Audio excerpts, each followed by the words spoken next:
आज हम पढ़ेंगे रिप्रोडक्शन। थोड़ा आप मेरे साथ चले पीछे। जब हम लाइफ को डिफाइन करते हैं तो कहते हैं life has a certain characteristics, anything having these characteristics is said to be living. यानी जिंदगी दरअसल कुछ खुसूसियात का मजमूआ है, जहाँ भी ये खुसूसियात इकट्ठी हो जाए उसको लिविंग या लाइफ कहते हैं। उन खुसूसियात में से एक खुसूसियत रिप्रोडक्शन है। और रिप्रोडक्शन को कैसे डिफाइन करते हैं? The ability of an organism to produce individuals of its own kind या ओन टाइप। किसी जानदार की वो खूबी जिसकी बदौलत वो अपने जैसे बच्चे पैदा करता है। अब एक और पहलू इसका ये है, बाकी जितनी नीड्स हैं इंसान की या किसी भी जानदार की वो पर्सनल हैं। अगर वो नीड पूरी नहीं करेगा तो वो खुद मर जाएगा। लेकिन रिप्रोडक्शन एक ऐसी नीड है जो अगर कोई परफॉर्म नहीं करे तो उसकी ज़ात को कोई फर्क नहीं पड़ेगा, नहीं मरेगा वो, अलबत्ता उसकी नस्ल कंटिन्यू नहीं रहेगी। तो यूँ समझो ये एक इज्तिमाई जिम्मेदारी है सारे जानदारों की, जिंदगी के तसलसल को बरकरार रखने के लिए रिप्रोडक्शन ज़रूरी है। और इसमें एक और मसाला ये लगा दें कि अगर इसको इज्तिमाई मफाद है ना ये, तो ये इग्नोर होने का खतरा था, तो कुदरत ने इसके अंदर ऐसी अट्रैक्शन रखी कि अब कोई भी जानदार इसको इग्नोर नहीं करता। और सबसे अजीब बात आपको ये बताऊं, मैं मजहबी नुक्ते नज़र नहीं बता, बायोलॉजिकल नुक्ते नज़र ये है, हर जानदार की ज़िंदगी का मकसद रिप्रोडक्शन है। ज़िंदगी का मकसद क्या मतलब? उसकी ड्यूटी ये है कि जब वो पैदा हो तो अपने वजूद की उस वक्त तक हिफाजत करता रहे जब तक वो बच्चे पैदा करके अपने जीन के ग्रुप को अगले नस्ल में मुंतकिल ना करे। तो बच्चे पैदा करने के बाद आपकी ज़रूरत ख़त्म होगी, लेकिन ज़रूरत फिर भी ख़त्म नहीं होती, पेरेंटल केयर भी है। तो बच्चों को पैदा करना बायोलॉजिकली वाजिब है। उनको दोबारा बच्चे पैदा करने की उम्र तक पहुंचने तक उनकी केयर करना ये भी जानदार की ज़रूरत है, वाजिब है इसके ऊपर। उसके बाद जब वो एडल्ट हो जाए तो फिर आपकी जिम्मेदारियां ख़त्म। तो अब ह्यूमन रिप्रोडक्शन की तरफ आते हैं। आपके इल्म में है रिप्रोडक्शन दो तरह का है, एसेक्सुअल भी है और सेक्सुअल। इन दोनों में से एसेक्सुअल बहुत आसान है, खर्चे भी कम है, एक पेरेंट जहाँ मौका मिला रिप्रोडक्शन कर सकता है। लेकिन इसका एक बड़ा इशू है कि सारे ऑफ स्प्रिंग आइडेंटिकल होते हैं, जिसकी वजह से उनके लिए रिस्क बना रहता है। सबकी सलाहियतें एक जैसी हैं, कोई बीमारी आ गई, कोई अनहोनी हो गई तो पूरी नस्ल एक साथ ख़त्म हो जाएगी। इसलिए उससे बेहतर सेक्सुअल आ गया। सेक्सुअल में दो पेरेंट्स इन्वॉल्व हैं और ये दोनों पेरेंट्स इकट्ठे हों, हालात अच्छे हों, फिर ये हो सकता है। तो ये महंगा सौदा है लेकिन बेहतरीन सौदा है, इसलिए कि इसके नतीजे में पैदा होने वाले बच्चे एक दूसरे से मुख्तलिफ होते हैं। वेरिएशन मुख्तलिफ का मतलब ये है, यानी स्पीशीज चेंज नहीं हुई, मामूली फ़र्क है। इस फ़र्क की वजह से सबकी सलाहियतों में डिफरेंस आ जाता है और ये एक स्ट्रेटजी है मुश्किल हालात से निपटने की। अगर कहीं मुश्किल हालात आ जाते हैं तो सबकी सलाहियतों में फ़र्क होने की वजह से कोई बर्दाश्त नहीं कर सका तो कुछ तो बर्दाश्त करेगा। इसकी एक मिसाल बता दूँ, बस फिर वापस आते हैं। कोरोना आया था दुनिया भर में, उस कोरोना ने लाखों नहीं करोड़ों लोगों को मार दिया, लेकिन 8 अरब लोगों को नहीं मार सका। इसका मतलब ये हुआ कि अगर सारे इंसानों की सलाहियतें एक जैसी होती तो कोरोना से कोई नहीं बच सकता था। लेकिन कोरोना ने बहुत सारों को मारा तो बहुत सारे बच गए, इसलिए कि वेरिएशंस थी। तो सेक्सुअल रिप्रोडक्शन ह्यूमन में भी है और ह्यूमन के अंदर सेक्सुअल डायमॉर्फिज्म भी है। सेक्सुअल डायमॉर्फिज्म का मतलब है कि मेल और फीमेल की मॉर्फोलॉजी देखकर पता चल सकता है। इसमें एक जिद है, ये मसलन कबूतर को देखकर आप बाहर से देखकर नहीं बता सकते कि मेल कौन है फीमेल कौन है, एक्सपर्ट बता सकते हैं।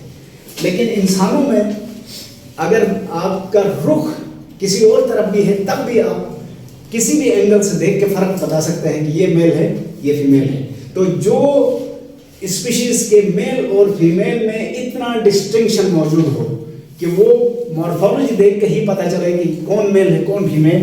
इस कंडीशन को क्या कहते हैं? Sexual dimorphism. अब मेल रिप्रोडक्टिव सिस्टम पहले पढ़ेंगे, उसके बाद फिर हम फीमेल रिप्रोडक्टिव सिस्टम पढ़ेंगे। मेल रिप्रोडक्टिव सिस्टम, इसके पार्ट्स हैं। सबसे पहले गोनेड्स।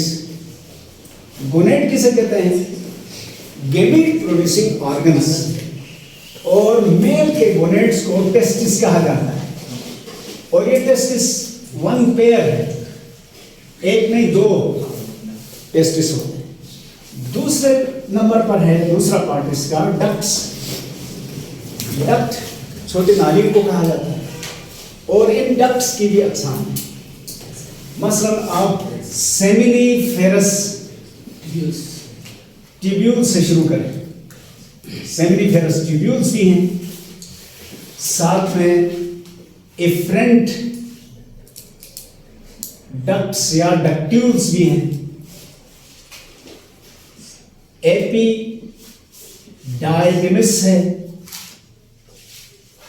वास डिफरेंस है, या दो हो तो वासा डिफरेंशिया कहा जाता है।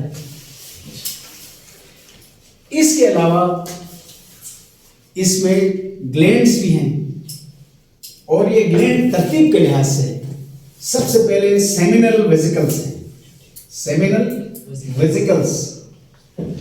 उसके बाद इजैकुलेटरी ग्लैंड्स पढ़ रहे हैं तो उनका जिक्र नहीं आया। प्रोस्टेट ग्लैंड है, इसके बाद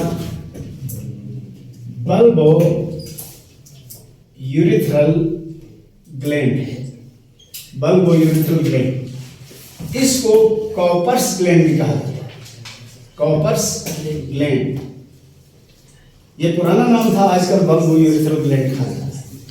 तीसरी चीज जो इसमें शामिल है वो एक्सटर्नल जेनेटेलिया है, एक्सटर्नल जेनेटेलिया, जिसमें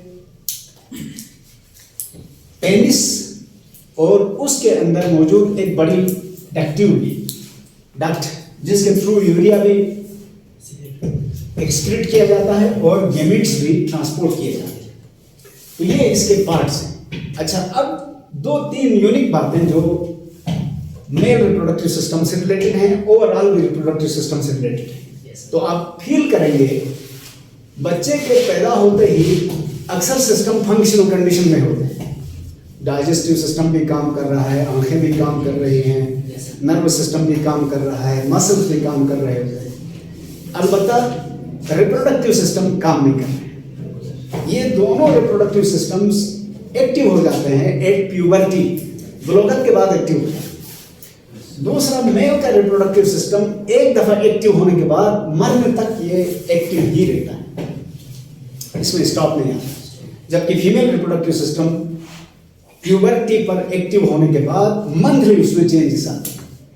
तो इसके कभी स्टॉप स्टार्ट स्टॉप स्टार्ट इस तरह से चलता रहता है, वो उधर बताएंगे। तो प्यूबर्टी के बाद इसकी एक्टिविटी शुरू हो जाती है। अब इसके काम क्या है, ये बहुत जरूरी है। ओवरऑल इतना सारा सिस्टम क्यों बनाया गया है, फंक्शंस क्या है? तो functions of male reproductive system, इसके तीन फंक्शंस हैं अहम। पहला फंक्शन है sperm formation.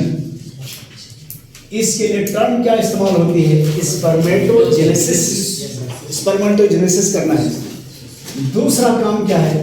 Storage of sperms, sperms को एक खास ड्यूरेशन तक स्टोर भी करना है।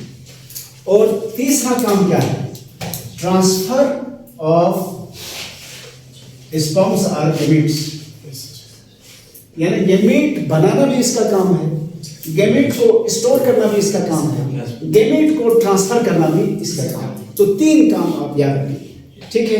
याद रखेंगे ना? तो ये होगी। अच्छा, अब आते हैं इस सिस्टम में किस तरह से क्या निज़ाम है मॉर्फोलॉजी क्या है। सबसे पहले गोनेड्स को देखें। तो गोनेड्स हमने कहा टेस्टिस हैं, ये दो हैं और ये जिस्म से बाहर हैं। एक स्किन से बनी हुई थैली में जिसको स्क्रोटम कहा जाता है, स्क्रोटम में। अब सवाल आएगा बाकी पूरा वजूद जिस्म के अंदर है, तो ये टेस्टिस जिस्म से बाहर क्यों? असल में ये टेम्परेचर के फर्क की वजह से। जिस्म का टेम्परेचर है 37 डिग्री सेंटीग्रेड। इस टेम्परेचर पर स्पर्म स्टोर भी नहीं हो सकते और सफर के दौरान यहाँ से गुजर सकते हैं। तो प्रोड्यूस करने के बाद इनको स्क्रोटम में रखा जाएगा, स्क्रोटम में ही बनते हैं, वहां रखेंगे। यहाँ का टेम्परेचर बॉडी टेम्परेचर से 3 से 4 डिग्री कम होगा। अगर बॉडी का टेम्परेचर फर्ज करें 37 है, तो इस स्क्रोटम का टेम्परेचर क्या होगा? 33 या 34 के आसपास होगा। और ये temperature sperm production plus storage के लिए काफी है। हाँ, रिलीज के वक्त ये स्पर्म बॉडी के अंदर से होते हुए जाएंगे, वो रास्ते में बताऊंगा आपको, तो गुजर सकते हैं, उस हाई टेम्परेचर से स्टे नहीं कर सकते। तो स्क्रोटम के अंदर है और ये स्क्रोटम स्किन में इस तरह से है, एक इजाफी एक्सटेंशन है। इसके अंदर ये 2 टेस्टिस है, टेस्टिस इसके अंदर है। अच्छा, टेस्टिस को सेक्शन काट के देखें तो अंदर क्या सिचुएशन है। यहां से फिर हम पूरे सिस्टम को मिलाएंगे बाद में।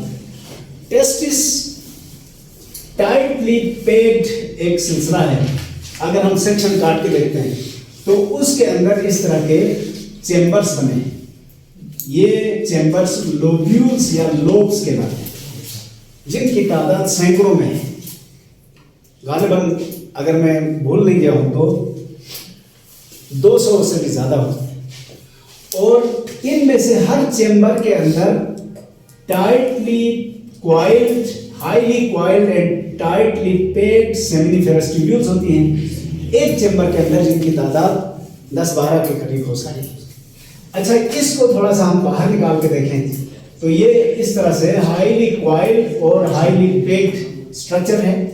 अगर हम इसको सेक्शन काट के देखें तो ये सेल्स की एक लेयर पर मुश्तमिल है और यहाँ पर मौजूद सेल्स की अक़साम है, यानी जो इसकी लाइनिंग है वो एक जैसे सेल से बनी हुई नहीं है।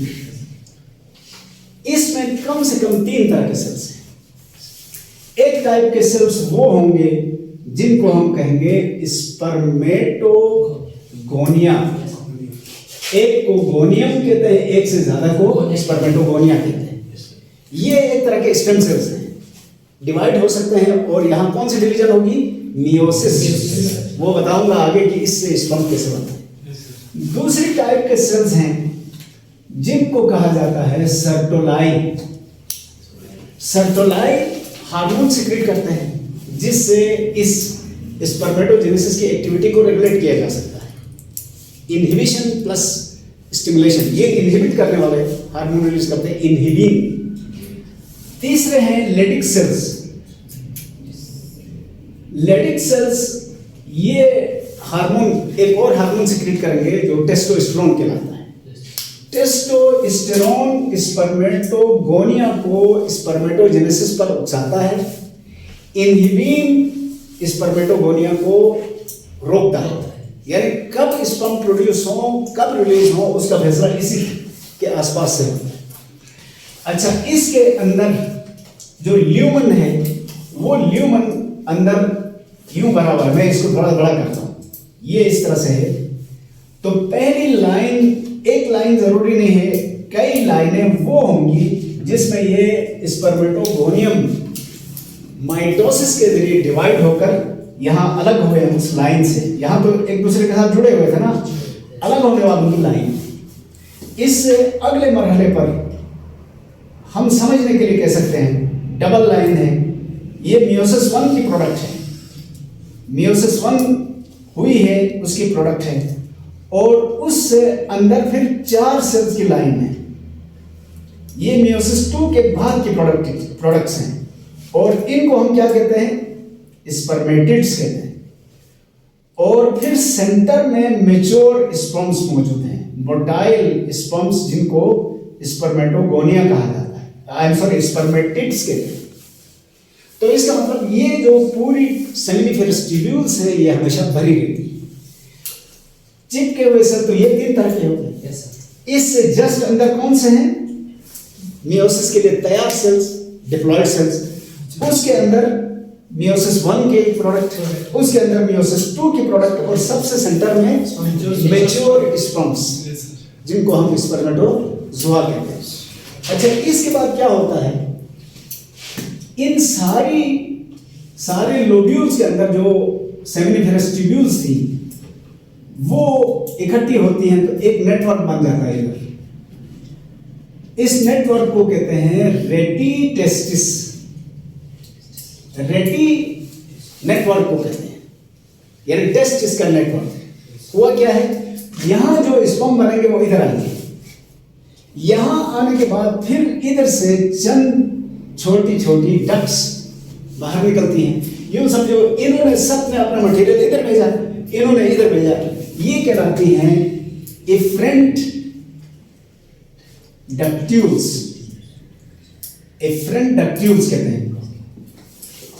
और ये सारी इफरेंट डक्ट्यूल्स जब मिल जाती हैं तो एक काफी थिक स्ट्रक्चर वजूद में आती है। ये थिक स्ट्रक्चर टेस्टिस के साथ चिपकी हुई है। इस चिपकी हुई स्ट्रक्चर को कहा जाता है एपिडाइडिमिस। अब क्या हुआ है, तवज्जो चाहूंगा मैं। स्पर्म बने हैं इधर, बन के इनको यहां तक भेजा गया है। यहां से अगर ये रिलीज हो जाते हैं तो ठीक, खुदा हाफिज।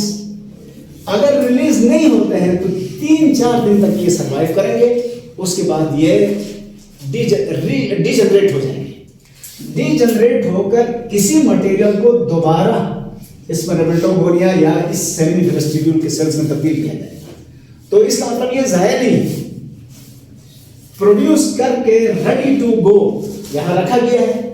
अगर विद इन लिमिटेड टाइम ये रिलीज हो गए तो ठीक, नहीं तो डिजनरेट होकर रिसाइकिल हो जाएंगे, इसलिए कोई लॉस नहीं है। ठीक हो गया। अच्छा, अब एपिडाइडमिस, एपिडाइडमिस जब टेस्टिस से अलग होकर घूम के इधर बॉडी के अंदर चली जाती है। बॉडी के अंदर एक स्पेस है इंग्विनियल कैनाल, इसको क्या कहते हैं? इंग्विनियल कैनाल। उस कैनाल के थ्रू ये समझो एब्डोमेन के एक पोर्शन में पहुंच जाएंगे, एब्डोमेन के पास पहुंच गए। इस बड़ी नाली को, दोनों टेस्टिस से एक एक बड़ी नाली निकलेगी, इसको वास डिफरेंस कहते हैं, वास डिफरेंस। और क्योंकि 2 टेस्टिस हैं तो 2 वास डिफरेंसेस हैं, दोनों को मिलाकर वासा डिफरेंशिया कहा जाए।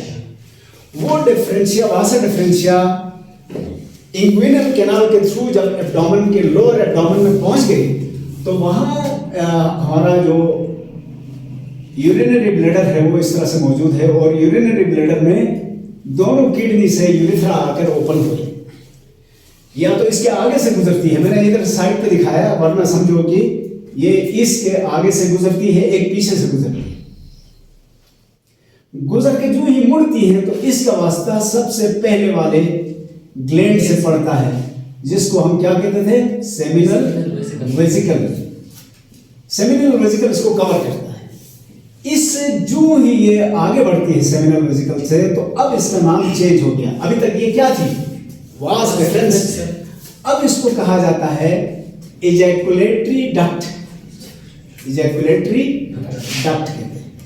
तो दोनों साइड की इजैकुलेटरी डक्ट्स मिल जाएंगे आपस में, और ये जब थोड़ी सी और आगे बढ़ती है तो इधर यूरिनरी ब्लैडर से आने वाला यूरिथ्रा भी इसमें शामिल हो जाता है, और ये जहां ये शामिल हो जाते हैं उधर बहुत बड़ा प्रोस्टेट ग्लैंड मौजूद है, प्रोस्टेट ग्लैंड।